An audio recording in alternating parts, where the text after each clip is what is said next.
How many years haven't we spent making no progress whatsoever?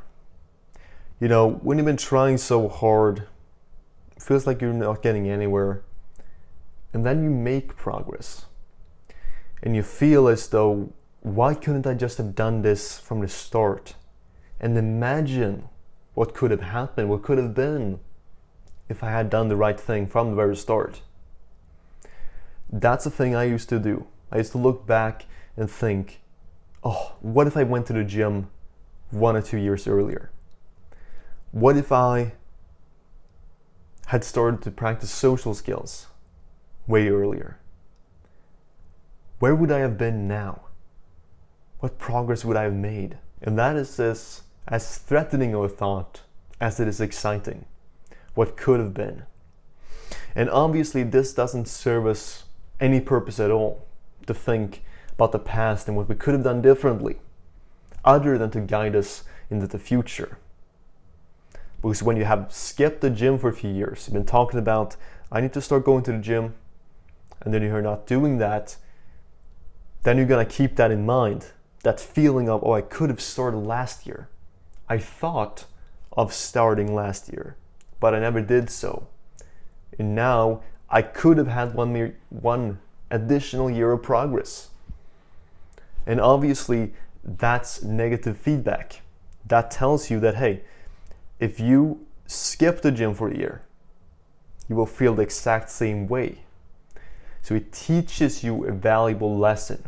The things you didn't do, what you could have done, is teaching you now what to do and what not to do. I felt so frustrated for so many years because I wanted to improve my social skills, my speaking ability. And I tried very hard in the beginning. And I made no progress. At least that's the way it felt. I was talking to people and constantly humiliating myself, and ending up in awkward situations.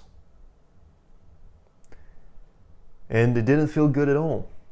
My status took a hit because instead of being this silent guy that people didn't know how good I was socially, to now opening my mouth and letting everybody know that, oh, I'm not that good socially.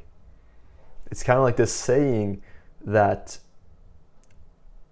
better keep your mouth shut and make people guess whether you're an idiot than to open your mouth and confirm that you're an idiot. Kind of the same thing in some way. This is a common problem. We think that we have wasted so much time. We look back and say, oh, I made no progress. Those 6 months could have been without them because they didn't add anything to the person I now am. And they haven't done anything for me. But I'd like to try and argue otherwise.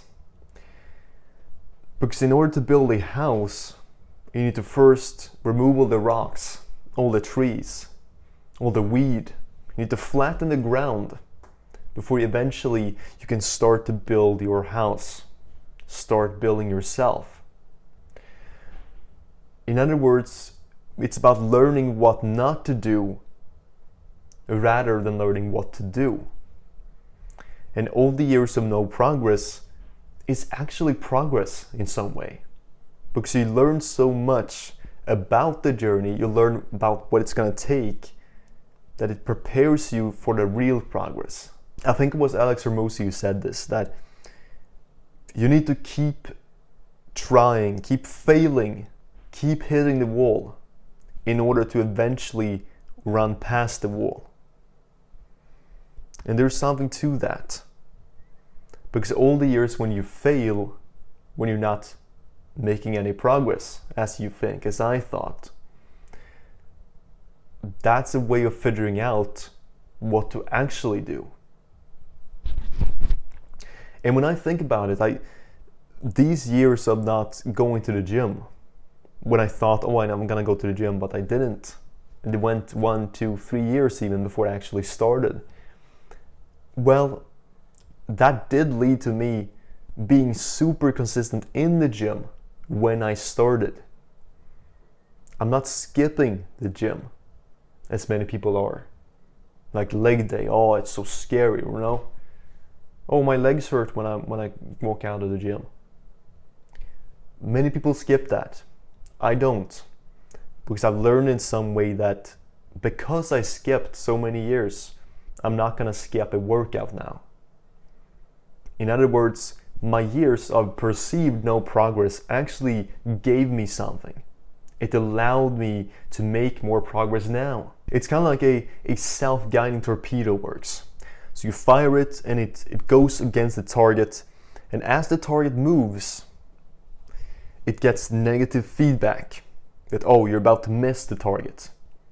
So the self-guiding torpedo then changes its course slightly.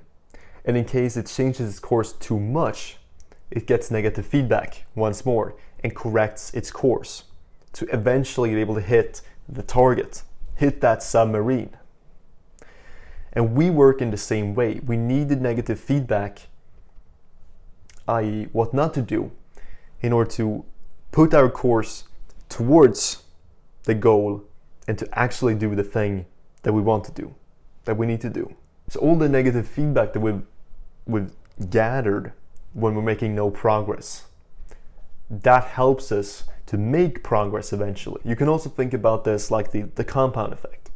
So it goes like this, no progress almost, and then boom.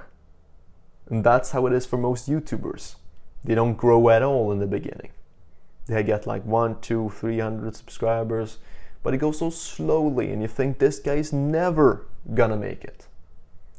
And then it just blows up. That's the internet phenomenon, right?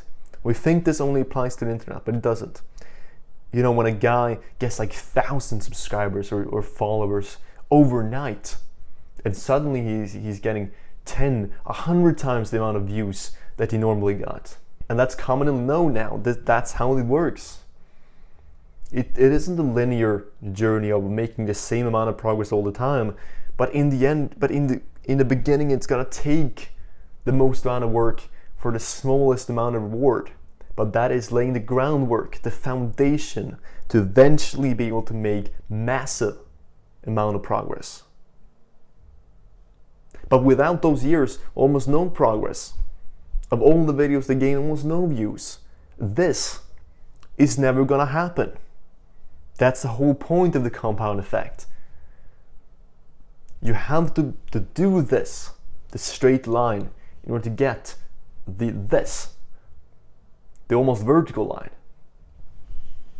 And it's the same thing for you, for I.